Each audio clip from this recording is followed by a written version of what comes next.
ਇੱਥੇ ਰੋਲਾ ਪੈਣਾ ਠੀਕ ਹੈ।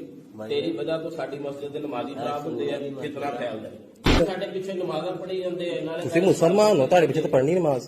ਤੇ ਫਿਰ ਤਨਕੀਦ ਨਹੀਂ ਕਰੀਦੀ ਸਾਡੀ ਕੀ ਜ਼ਰੂਰਤ ਹੈ। ਤੁਸੀਂ ਵੀ बयास ना कर तुम बस एक काम किया ना मना कर तो एक काम नहीं करना बस। और मैं उस बच्चे को इस वीडियो की वसादत से मुबारकबाद पेश करता हूँ। उसने मेरा स्टूडेंट होने का हक अदा किया है।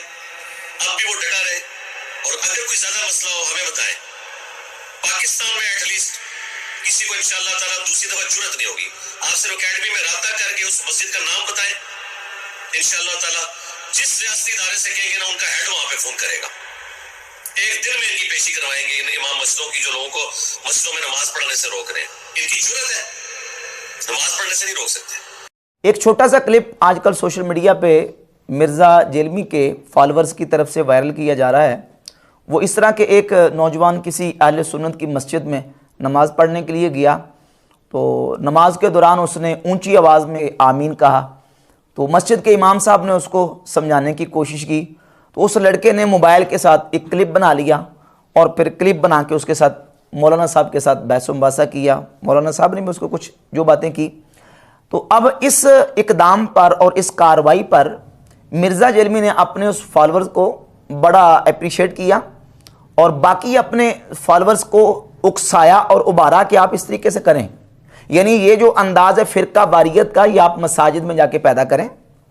और फिर बाकायदा मिर्ज़ा ने धमकियाँ लगाई हैं आइमा मसाजिद को और अहले सुन्नत व जमात के उलमा को कि मैं मौलवियों के ख़िलाफ़ ये कार्रवाई कर दूंगा, वो कर दूंगा और इदारों को इसमें इन्वॉल्व करूंगा, मैं इदारों की सपोर्ट लूँगा, यानी अल मदद पुलिस कहूँगा।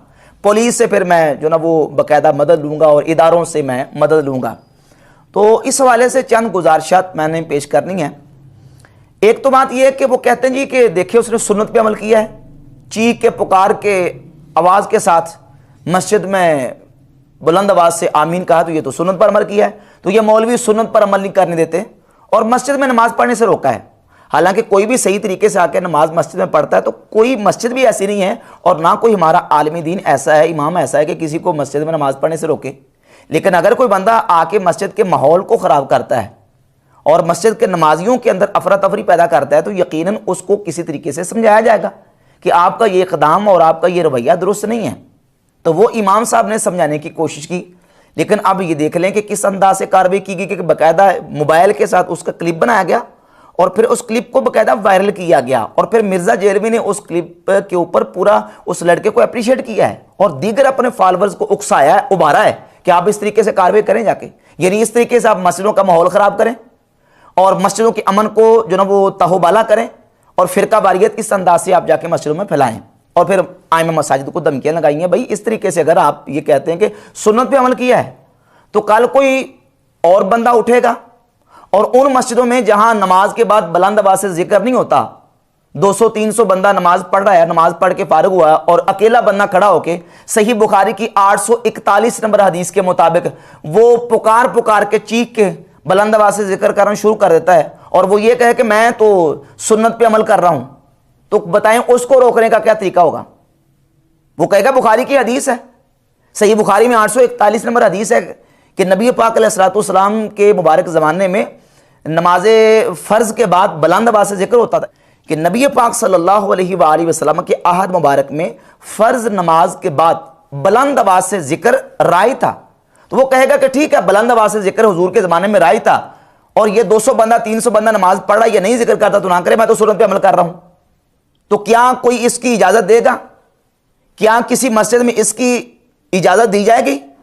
वो तो कहेगा मैं सुन्नत पे अमल कर रहा हूँ।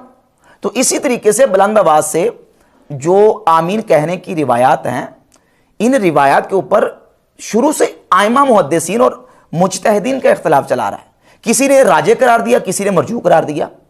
और जहां 200-300 बंदा नमाज पढ़ रहा है और वो नमाज में आमीन आहिस्ता कहता है अपने इमाम मुज्तहिद की इत्तिबा में कि हमारे इमाम ने आमीन आहिस्ता कहने वाली रिवायात को राजे करार दिया है, तो वहां एक बंदा चीख के पुकार के ऊंची आवाज में आमीन कहेगा 200-300 नमाजियों के अंदर, तो क्या सारे नमाजी डिस्टर्ब नहीं होंगे? सारे नमाजियों की नमाज में खलल नहीं आएगा? क्या सब नमाजियों सारी मस्जिद उस एक बंदे की तरफ मुतवज्जे नहीं होगी? यकीनन होगी। तो उसमें आया जाएगा कि भाई 200-300 बंदा नमाज पढ़ रहा है और वो सारे आहिस्ता आमीन कह रहे हैं, तो आप भी मेहरबानी करके आहिस्ता कह लें। और अगर इसी तरीके से माहौल चलता रहा और इसी तरीके से फिरका वारियत मिर्ज़ा जेलमी के लोगों ने फैलाने की कोशिश की, तो इस हवाले से मैं अपने आइमा मसाजिद की बारगाह में भी कुछ गुजारिशात पेश करना चाहूँगा। पहली बात तो यह कि देखें, हर मस्जिद में जो इमाम होता है ज़रूरी नहीं कि वो आलिम दीन भी हो बाकायदा से। कई हमारी मस्जिदें ऐसी हैं कि जहाँ सिर्फ हाफिज़ कुरान और सिर्फ कारी कुरान वो मस्जिद में नमाज़ पढ़ा रहे हैं। अब होता यह है कि मिर्ज़ा के इस तरह के जो फॉलोअर्स हैं, जो नए नए इसकी एक दो वीडियोस या क्लिप्स देख के तो वो शुरू हो जाते हैं, ना किसी मुहक्किक मुनाजिर आलिम से पूछते हैं, ना रहनुमाई लेते हैं, ना ही इस्तिफादा करते हैं, तो वो वीडियो देख के शुरू हो जाते हैं।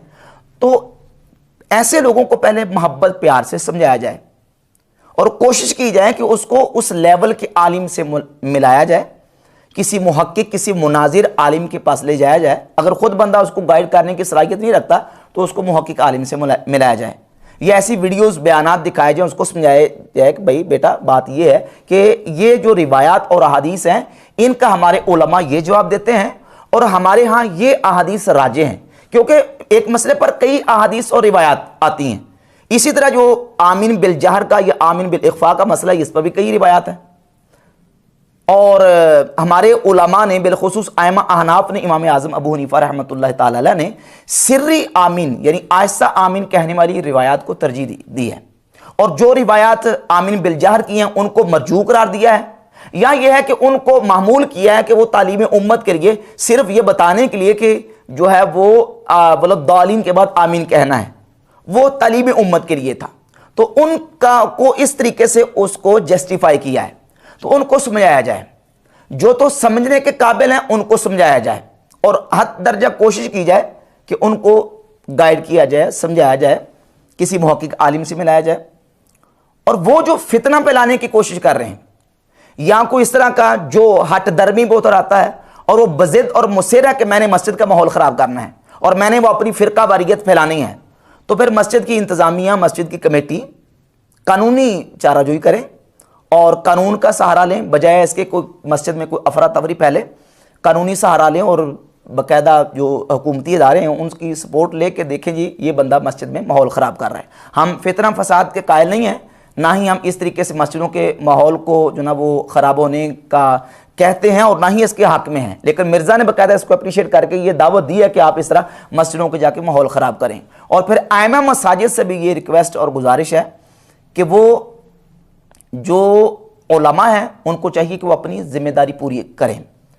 बाकायदा इस वक्त हमें ज़रूरत है बेदार होने की और जो बाकायदा से इस पर वर्क करने की कि इस तरह नौजवानों को जो गुमराह किया जा रहा है, नौजवानों को वर्गलाया जा रहा है, तो उन नौजवानों को हमने गाइड करना है। बाकायदा जो उलमा है मसाजिद में वो इस हवाले से जिनके पास किताबें नहीं हैं वो किताबें ख़रीदें, अपनी दीगर ज़रूरियात के लिए पैसे खर्च करते हैं, किताबों पर पैसे खर्च करें। और जो अहले सुन्नत के मुतक़दात, अहले सुन्नत के मामलात और मामूलात हैं उन पर जो दलाइल और रिवायात और अहादीस हैं बाकायदा आप निशान लगा के बाकायदा रखें किताबों के। और जो इस तरह का बंदा आए, अपनी कमेटी के लोग हैं, मस्जिद के लोग हैं, उनको इन मसाइल से बाकायदा जो ना वो रुशनास करवाया जाए, उनको बाकायदा बताया जाए। तो उलमा भी अपनी ज़िम्मेदारी पूरी करें और किसी के साथ कोई इस तरह का नारवैया सलूक ना किया जाए। पहली जो सूरत है वो ये कि उसको समझाया जाए, और अगर कोई समझने से बाहर चला जाता है और वो फितना फैलाने की कोशिश करता है तो फिर कानूनी तरीके से उसका हल करने की कोशिश करनी चाहिए।